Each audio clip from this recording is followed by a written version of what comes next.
Apa makna doa minta panjang umur? Karena umur kita kan udah ditetapkan Allah. Iya juga ya. Umur udah ditetapkan 40. Untuk apa lagi minta 50? Udah ditetapkan. Dua jawaban. Kata Imam Syekh Muhammad Mutawalli Sya'rawi dalam kitabnya Al-Fatawa Al-Kubra. Jawaban yang pertama, yamhullahu ma yasha. Allah kuasa menghapus takdir. Wa yusbit. Allah kuasa juga menetapkan takdir. Wa indahu ummul kitab. Karena lauhil mahfuz punya dia. Ya terserah dia. Ditetapkan di situ 40. Berdoa kita 80 kata Allah, selalu kau minta ku hapuslah 40 ini. Itu kuasa Allah. Tak ada yang sulit bagi Allah. Innama amruhu idza arada syai'an ayaqula lahu kun fayakun. Ada Pak Haji, umurnya 85. Sehat. Saya tanya, apa doa Pak Haji panjang umur? Saya doa gini Pak Ustaz, ya Allah, matikanlah aku kalau masjid ini selesai. Terus tak selesaikan. Tak ada. Jadi dia kalau bangun masjid, ada mau selesai masjid ini, buatnya masjid baru. Sudah selesai masjid ini, buat setiap berdoa, ya Allah matikan aku kalau masjid ini selesai. Masih hidup orang. Jadi saya keliling tuh macam-macam saya jumpa makhluk Allah unik-unik. Mau saya tulis nanti buku tuh, makhluk-makhluk unik. Itu makna yang pertama, bahwa Allah Maha Kuasa menghapus dan menetapkan takdir karena Lauhil Mahfuz punya Allah. Makna yang kedua, umur tak berubah, yang berubah itu isinya. Macam mana Pak Ustaz umur tak berubah, yang berubah isinya? Bapak 40, saya 40. Sama, tapi isinya beda. Tak paham juga Pak Ustaz. Ginilah, ini misalnya ada botol. Botolnya sama-sama 600 ml. Tak bisa ditambah. Botolnya memang udah 600, tapi harganya bisa beda. Kenapa? Kalau diisi air putih 5.000. Tapi kalau diisi madu sialang asli 500.000. Kalau diisi air zam-zam 50 juta, ongkos makan. Jadi ketika kita minta panjang umur, yang diminta itu adalah isinya. Dua jawaban. Jelas? Nggak tahu ada nanti pas orang minta, ya Allah panjangkanlah umur saudara kami. Kalau saya minta, udah ditetapkan Allah. Iya juga ya. Udah dijawab Ustaz Somad tuh kemarin, ada dua jawabannya. Aku pun tak ingat entah apa kata dia. Bagaimana mahukan rumah tangga yang bahagia di sisi Allah? Puan, ada 5 hak pada suami. Tuan, ada 5 kewajiban. Kalau dilaksanakan, insya Allah kita boleh bahagia. Pertama, bagi makan. Yang kedua, bagi pakaian. Yang ketiga, bagi tempat tinggal. Yang keempat, bagi pendidikan. Yang kelima, bagi perhatian. Sebab perempuan ini nak diperhatikan. Dia tak pernah memuji saya, Ustaz. Ada orang lain yang puji, hati saya terpaut. Kenapa engkau jalan dengan dia? Dia dah macam abang saya, dia dah macam saudara saya. Berawal dari macam-macam, berawal dari macam, berakhir jadi macam-macam. Maka kalau kita jaga ini, insya Allah. Khuliqatil mar'atu min dhila'. Perempuan ini diciptakan dari tulang rusuk. A'wajuha a'laha. Tulang rusuk yang paling bengkok bagian atas, itulah perempuan. In akhadta aqamtaha kasartaha. Kalau kau nak paksakan dia lurus, dia akan patah. Bila kau ikut, kau akan jadi bengkok. Ustaz, kalau ikut bini, Ustaz bengkok. Maka pandai-pandailah kita. Maka insya Allah, siapa orang yang paling baik di antara lelaki ini? Khairukum khairukum li ahli. Orang yang paling baik di antara kamu, orang yang paling baik kepada istrinya. Jadi kalau ada tuan-tuan yang paling baik di masjid, khusyuk, sholat, tapi kasar, cakap, caci maki, sumpah serapah. Kalau dia pergi dengan kawan, kawan ni bawa air, tumpah air, dia senyum. Tak apa, kita ambil air lagi. Tapi kalau bini tumpah, mana mata? Bila sakit bukan kawan datang, bini lah yang datang.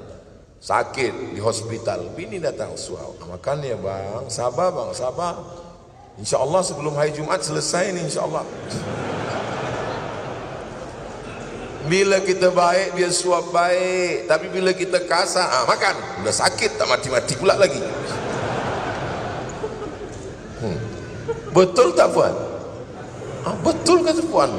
Rasa puas hati saya pagi ni Ustaz. Bagaimana cara mengelola keuangan secara islami? Karena suami istri sama-sama bekerja Pak Ustaz. Istrinya bekerja dapat gaji sebulan 5 juta. Amin. Suaminya bekerja dapat gaji 5 juta. Sama. Apa beda 5 juta suami sama 5 juta istri? Di dalam 5 juta suami ada hak istri namanya nafkah. Di dalam 5 juta istri tidak ada hak suami. Jelas tuh Bu? Oh jolek ya Bu. Jadi kalau ibu bergaji, di dalam gaji ibu itu bapak kok tidak ada hak. Sebab itu duit ibu. Tapi ibu bisa bekerja atas izin. Kata suaminya, ini mesti ada surat izin mah katanya. Jadi surat izinnya cuma ya setengah lah katanya. Tapi karena ibu kasihan, ibu kasih. Sebenarnya duit kau 5 juta kau punya aku, tapi aku kasihan kau sama fakir miskin kau ambil lah. Sedekah. 5 hak istri terhadap suami. Yang pertama, kasih makanan. Ibu udah makan? Yang ada yang belum. Yang kedua, pakaian. Alhamdulillah, ibu-ibu di Sidomulia udah dikasih pakaian. Di tempat lain banyak istri tak dikasih pakaian. Ada yang les-leting belum berjahit, ada yang kurang kain. Yang ketiga, tempat tinggal. Yang keempat, pendidikan. Yang kelima, perhatian. Ini hak istri yang wajib ditunaikan suami. Kalau tidak ditunaikannya, maka dia zalim, aniaya di hadapan Allah Subhanahu wa taala. Bolehkah di sujud akhir kita berdoa dengan doa yang ada dalam Quran? Aqrabu ma yakunul abdu min rabbih wa huwa sajid. Seorang hamba paling dekat dengan Allah bukan di Makkah. Saya merasa dekat betul dengan Allah ketika di Ka'bah Pak Ustaz. Lalu bagaimana dengan orang miskin yang tak punya duit untuk ke Makkah? Maka orang paling dekat dengan Allah wa huwa sajid, waktu sujud terakhir. Fa'kthiru fihi du'a, perbanyaklah doa di sujud terakhir, tapi jangan bahasa Indonesia. Karena kalau dia ucapkan ya Allah tolong aku, batal salat. Lagi bahasa Arab. Kalau enggak bisa bahasa Arab, dalam hati saja. Berapa lama sujud terakhir itu? Sampai Sayyidatuna Aisyah mencubit tangan Nabi dari balik kain. Selesai solat Nabi tanya, Aisyah, kenapa kau cubit tanganku tadi? Kata Aisyah, kusangka kau sudah sakratul maut ya Rasulullah. Saking panjangnya doa Nabi. Sementara kita yang belum ada apa-apanya, yang status belum jelas, tepat betul sujudnya, macam stempel kertas. Kenapa cepat betul sujud? Sujudlah lama. Bagus sujud lama, membantu turunnya darah menyembur dari jantung ke otak. Karena kalau oksigen kurang bisa kena stroke ringan. Sujud lama-lama, bernapas, jangan tahan napas, bernapas. Itu maka karpet jangan bau. Itu maka tak boleh tidur telungkup di masjid. Tidur telungkup ngences pas tempat orang sujud. Bangkit sujud pitam pingsan mak. Nah, ini penting.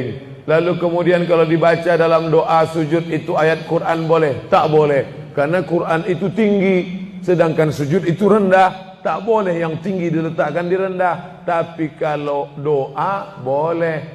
Begitu juga dengan perempuan halangan. Tak boleh baca Quran. Tapi kalau ayat Quran itu doa boleh. Contoh, Subhanalladzi sakhkhara lana hadza wa ma kunna lahu muqrinin wa inna ila rabbina lamunqalibun. Itu kan ayat Quran. Tapi ketika dibaca naik kendaraan boleh. Maka kalau ayat Quran bunyinya doa boleh. Mana? Rabbana atina fid dunya hasanah wa fil akhirati hasanah wa qina azabannar. Itu doa, boleh dibaca. Allah tidak akan memasukkan ke surga orang yang masih punya tanggungan hutang. Bagaimana dengan bank utang Indonesia yang sangat banyak yang dipakai untuk kesejahteraan rakyat? Apakah nanti di yaumul akhir akan diminta pertanggungjawaban kepada rakyat Indonesia? Iya juga ya.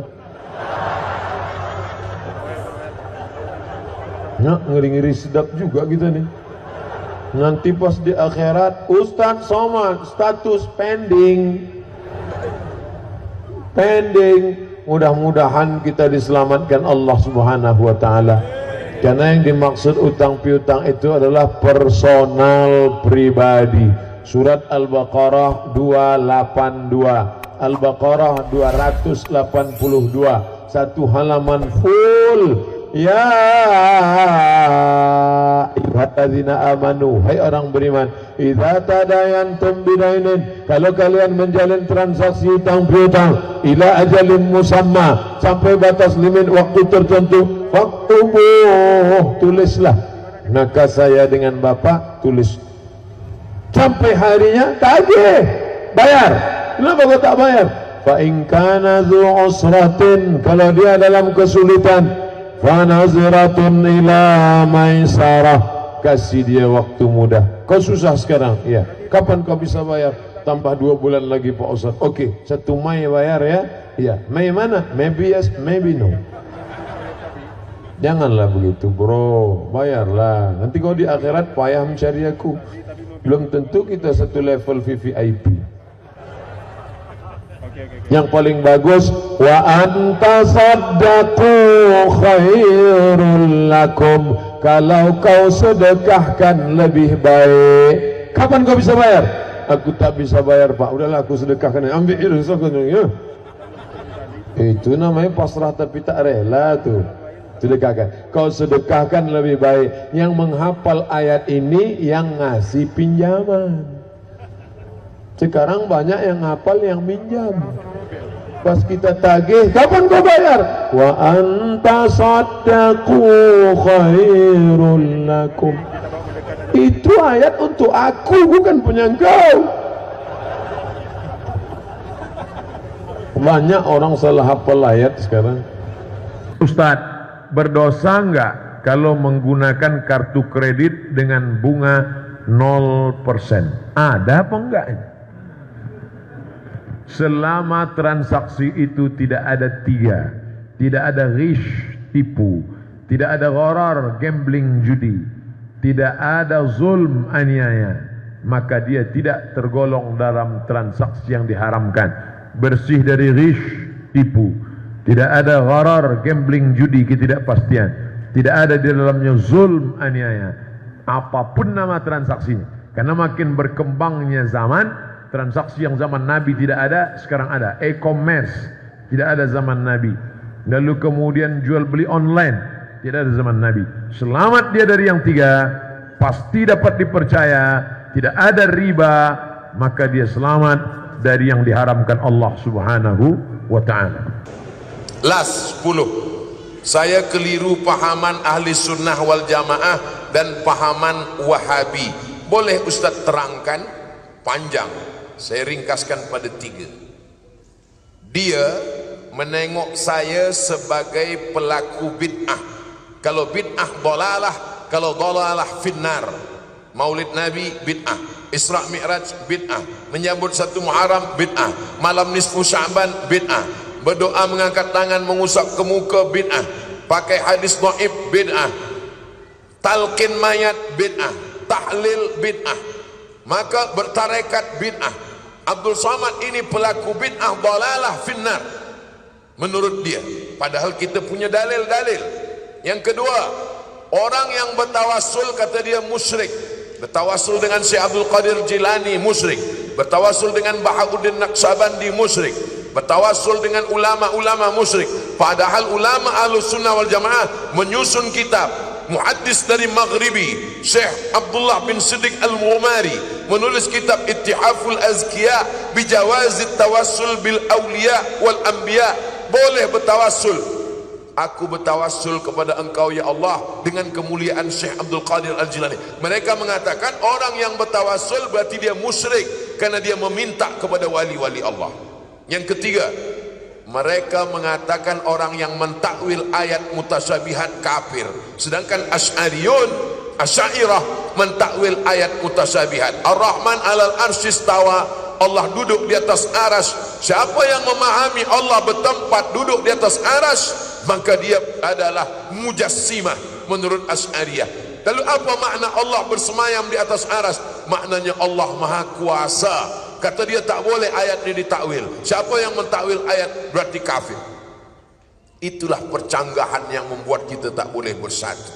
Dia tengok saya sebagai pelaku bid'ah, dia kata saya ni sebagai orang musyrik kerana bertawassul, dia katakan saya ni sebagai orang kafir kerana saya mentakwil ayat. Maka tak boleh kita bersama sebab ada 3 perbezaan yang amat sangat mendasar. Apa hukum ingat seorang berlainan jantina? Maknanya normal. Yang kita takut itu selalu ingat pada sesama jantina. Dia berlainan jantina, dia ingat. Lelaki ingat perempuan, perempuan ingat lelaki. Tapi dengan mengingatinya kita teringat Allah. Oh, iya pula. La talbisul haqqa bil batil. Jangan campurkan yang hak dengan yang batil. Jangan campurkan yang hak dengan yang batil. Mengingat Allah hak, mengingat orang yang tak mahram batil. Maka manakala ingat orang tak mahram, terbayang wajahnya. Walladzina idza fa'alu fahishatan, kalau ada orang khilaf melakukan fahisyah, au zalamu anfusahum zakarullah. Apa beza fahisyah dengan zalamu anfusahum? Guna dadah, zalamu anfusahum. Mencuri, zalamu anfusahum. Membunuh, zalamu anfusahum. Fahisyah, maaf, seksual. Manusia ini kesalahannya selalu 2. Fahisyah. Makanya solat itu inna salata tanha anil fahsya wal munkar. Kerana kejahatan ada 2, seksual dan yang bukan seksual. Ada orang ni baik, selalu sumbang duit, sekolahkan anak yatim, tapi gatal, seksual. Ada pula yang satu lagi, cakap dia tak ada, maaf, gatal, mata dia pun selalu menunduk, tapi pelit. Maka manusia yang baik adalah selamat daripada 2. Inna salata tanha 'anil fahsya wal munkar. Salat tujuannya 2. Haji, faman farada fihinnal hajja fala rafasa wala fusuqa. Rafasa seksual, fusuqa non seksual. Maka selamat 2-2. Ini mengingat perempuan yang tak mahram, berbeza jantina, seksual. Macam mana saya boleh melupakan dia? Banyak-banyak minta ampun, minta tolong kepada Allah Subhanahu wa taala. Walladzina idza fa'alu fahsyatan aw zalamu anfusahum dzakarullah. Terus ingat kepada Allah. Astaghfirullah. Astaghfirullah. Astaghfirullah. Banyak zikir. 1000 kali tak juga lupa, 2000 kali. Selepas istighfar tak juga lupa, subhanallah, alhamdulillah, Allahu akbar, astaghfirullah, salawat. InsyaAllah tertidur lupa. Jaga tidur, ingat balik, ulang balik. Wallazina jahadu fina, orang-orang yang bermujahadah melupakan ini demi untuk mendapati jalan kami. Apa janji Allah? Lanahdiyannahum subulana. Di situ ada huruf lam, ada ujung nun taukid. Lanahdiyannahum subulana. Pasti kami akan tunjukkan jalan kami. Ada orang godaannya harta, Ada orang cubaannya kuasa, ada orang cubaannya populariti, ada orang cubaannya ilmu. Kebetulan engkau pemuda belia, cubaan engkau adalah mengenal berlainan jantina. Itu ujian dari Allah Subhanahu wa taala. Apa hukum selepas solat terus melihat handphone? Assalamualaikum warahmatullahi, Assalamualaikum warahmatullahi. Bini aku suruh cepat balik. Ada orang tanya saya, Ustaz Somad, apa hukumnya lelaki takut pada isteri? Kata saya, lelaki yang takut pada isteri, nanti bila dia mati, dia tak kena azab kubur. Sebab apa? Sebab dia dah terlalu kena azab di dunia.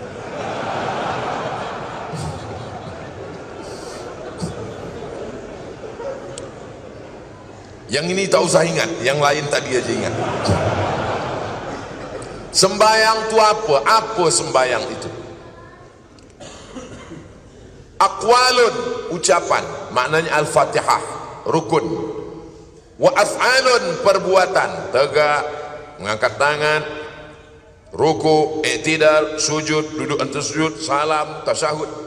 Mufattatahatun bitakbir, dibuka dengan takbiratul ihram. Wa muhtatamatun bitaslim, ditutup dengan salam. Itulah sembahyang. Assalamualaikum warahmatullahi, Assalamualaikum warahmatullahi. Sembahyang dah selesai. Tapi dia tak ikut sunnah. Sunnah paling elok doa. Bila doa yang paling afdal ya Rasulullah? Ba'dal maktubah, ba'dal faridah, selepas solat fardu berdoa, berzikir dulu.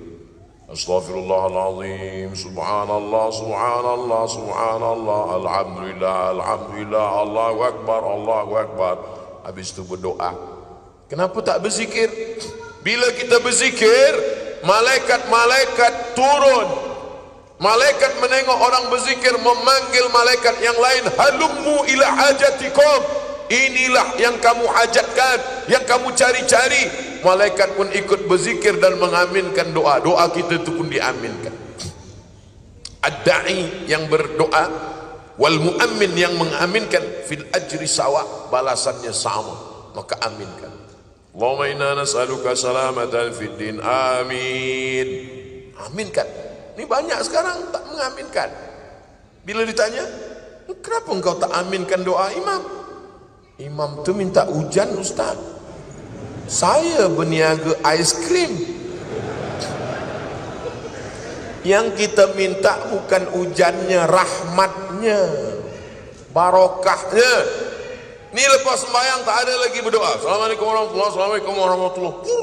Macam ayam nampak padi. Kenapa engkau tak berdoa? Kenapa awak tak berdoa? Doa yang lama aja belum terkabul lagi. Berdoa. Kata Imam Sayyidina Umar bin Khattab, aku tetap berdoa karena doa itu adalah ibadah. Ad-doa silahul mu'min. Nah, jadi adab dia kurang adab dia. Bagaimana menenangkan hati kedua ibu bapa jika mereka dalam keadaan marah? Dengan ibu bapa ni, pertama diam, yang kedua diam, yang ketiga diam, jangan lawan. Mak saya umur 70 tahun, umur saya 42 tahun. Apa pun kata dia, saya diam. Bulan Mac lepas dia meninggal dunia, saya tak menyesal sebab saya tak pernah melawan. Diam. Ibu ayah kita tak pernah memandang kita besar. Dia selalu melihat kita adalah budak kecil yang baru pandai merangkak dan berjalan. Oleh sebab itu kita salah bila kita merasa kita besar. Almarhumah mak saya tak pernah tengok saya seorang Ustaz Abdul Somad. Dia tengok saya budak kecil yang baru pandai berjalan. Maka bila dia marah, saya diam. Saya tak pernah pula balik, saya bagi mak sini. Ya ayyuhal emak. Saya tak pernah bagi dia tazkir. Saya tetap menganggap diri saya adalah budak kecil. Karena kita di mata mereka tak pernah besar. Kita adalah budak-budak. Oleh sebab itu maka kita diam. Bila dia berhenti, baru kita bercakap. Ingatlah, tak banyak yang saya bagi menghadapi orang tua. Satu kata saja, diam. Apa hukum ada orang mau membuat rumah dan berkebun harus disemah tanahnya? Apakah tak termasuk syirik tu Pak Ustaz? Iko tanah. Tanah kok dikuasai oleh hantu jembalang tanah.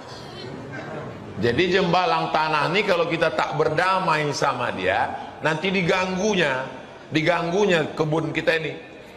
Maka supaya berdamai, datanglah orang Melayu menyerahkan kepala kambing. Datuk-datuk penunggu jembalang tanah, tolong jangan ganggu kebun kami, iko kepala kambing. Maka ditanamlah kepala kambing di sudut lubang itu. Datanglah mufti kerajaan Siak Sri Indrapura, ulama orang Melayu. Dia tanya sama orang kampung, kau buat apa? Kami menanam kepala kambing tuh untuk apa? Untuk antu jembalang tanah. Oh, jangan ditanam kepalanya. Jadi yang ditanam apa? Darahnya. Masukkan darahnya ke dalam. Kepalanya bawa balik digulai. Untuk apa tuh? Untuk atuk. Itulah asal muasal kalau awak undangan di mana-mana rumah orang Melayu pasti dikasih kepala kambing. Itulah asal asbabun nuzul. Lalu mengalau wantunya cuman tuh? Cao mengalau wantunya ditahlilkan. Afdalu zikri fa'lam annahu la ilaha illallah, la ilaha illallah. Lalu pindah hantu-hantu itu ke mall, kemana-mana. Itulah asal muasal. Lalu kemudian gulai kepala kambing tadi pun dimakanlah oleh Buya Ustadz Kiai Alim Ulama. Begitu dimakan, tiba-tiba berubah perasaan. Kau mengamuk antu kau? Bukan antu kau mengamuk, kolesterol naik.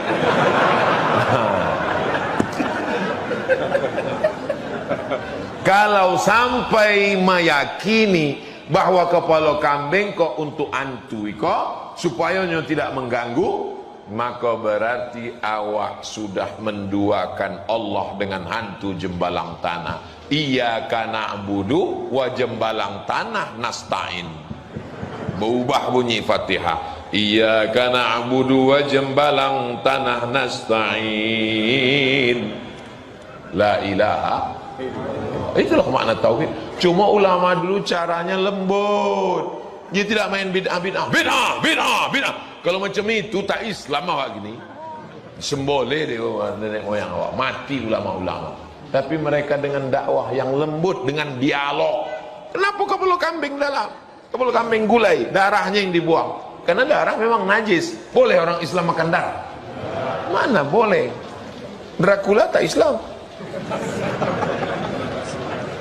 Saya seorang kepala rumah tangga, tinggal di rumah milik mertua. Sebagai kepala rumah tangga, apakah saya belum menunaikan kewajiban sebagai suami untuk membeli rumah tinggal buat keluarga? Ada ideal, ada darurat. Idealnya kau punya rumah, karena kewajibanmu hai kepala rumah tangga laki-laki ada 5. Kasih makan, kasih pakaian, kasih tempat tinggal, kasih pendidikan, kasih perhatian. Itulah kewajibanmu sebagai laki-laki. Beri makan, beri pakaian, beri tempat tinggal, beri pendidikan, beri perhatian anak dan istrimu. Tapi kalau kau tidak bisa, maka mertuamu baik, maka tinggallah di sana. Ya tidak apa-apa. Cuman kita tahu bagaimana bersikap sebagai seorang menantu, bagaimana dengan saudara-saudara ipar, bagaimana dengan mertua. Nah ini. Kebetulan mertuanya baik. Alhamdulillah. Bersyukurlah bapak-bapak yang dapat mertua baik. Suami saya sudah lama tak kerja. Dia sudah kesana kemari. Belum ada panggilan. Selama ini saya membiayai semuanya. Apa yang harus saya lakukan sebagai istri Pak Ustadz? Ikhlas. Karena mengamuk pun duit udah habis juga. Ikhlas. Macam mana biar supaya ikhlas Pak Ustadz? Banyak beribadah. Kalau kita beribadah, Allah menolong. Kalau kita merepet, setan masuk. Lama-lama capek. Capek aku Pak Ustadz. Banyak ibadah, solat duha, solat tahajud, berzikir, tak ada yang sulit bagi Allah. Innama amruhu iza arada syai'an ayakula lahu kun fayakun. Falyabudu rabb hadzal bait. Banyak-banyak beribadah. Orang yang banyak beribadah, dua janji Allah. At'amahum min ju'. Kalau kau lapar, dikasihnya makan. Wa amanahum min khauf. Kalau takut, dikasihnya aman. Rupanya kalau kita mengamuk, selesai masalah.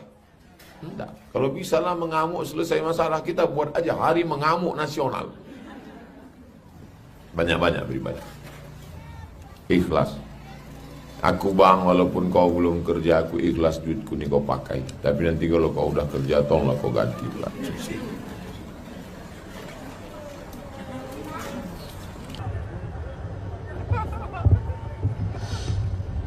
Ustaz, menyambung pertanyaan dari teman saya, terserah mau nyambung mau apa. Kalau pada zaman Nabi dulu, Nabi menikahi janda-janda yang sudah tua. Tapi zaman, ini pasti perempuan. Tapi zaman sekarang banyak menikahi janda muda. Kalau niatnya mengikuti Nabi untuk memiliki istri lebih dari satu, pertanyaannya tak ada. Trims, Assalamualaikum WRWB. Mohon maaf ya Pak Ustadz, laki-laki boleh menikah. Fankihu ma tabalakum minan nisa'i masna 2 wa sulasa 3 wa ruba' 4. Fa in khiftum alla ta'dilu, kalau kau tak sanggup berlaku adil, fawahidah, only one, satu saja. Kalau kau sanggup adil, silakan. Ini mau saya selamatkan ini Pak Ustadz, kasihan anak yatimnya ini Pak Ustadz banyak. Jadi ini mak ini mau saya nikah ini Pak Ustadz. Kalau kau adil, kau sanggup biayanya, kau sini, maka lakukanlah. Tapi kalau gara-gara itu meletup perang dunia ketiga, elok tak usah. Banyak resikonya. Tapi kalau kau mampu, maka baik kau laksanakan, kau sudah menyelamatkan anak-anak yatim.